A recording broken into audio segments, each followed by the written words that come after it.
শরীয়তপুরের জাজিরায় মাঝিরঘাট এলাকার পদ্মা সেতু প্রকল্পের কনস্ট্রাকশন ইয়ার্ড রক্ষা বাঁধে আবারও ভাঙন দেখা দিয়েছে। আতঙ্কে ঘরবাড়ি সরিয়ে নিচ্ছেন স্থানীয়রা। এ বিষয়ে আরো জানাতে যুক্ত হচ্ছেন আমাদের সহকর্মী সাইফুল ইসলাম আকাশ। আকাশ, ভাঙন রোধে কর্তৃপক্ষ কোনো ব্যবস্থা নিয়েছে কিনা বিস্তারিত জানাবেন।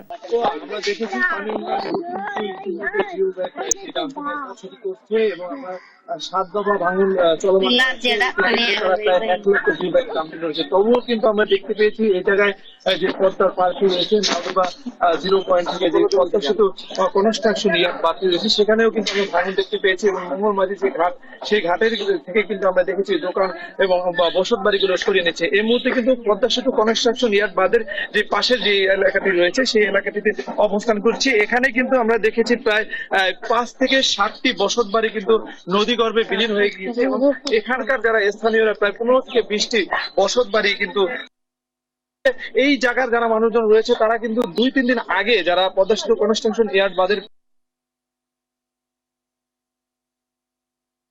ভাঙন দেখা দেয় এবং তারা পানি উন্নয়ন বোর্ডকে 3 দিন আগে জানানোর পরেও কিন্তু এখন পর্যন্ত এই জায়গাটি নতুন করে যে জিও ব্যাগ ডাম্পিং সেটা কিন্তু করছে না। এক্ষেত্রে কিন্তু তারা আতঙ্কে রয়েছে। আমরা একটু এলাকাবাসীর সাথে একটু কথা বলার চেষ্টা করবো আসলে এই জায়গাটিতে কি ধরনের ভাঙন হয়েছে এবং আপনাদের কি ধরনের সমস্যা হচ্ছে।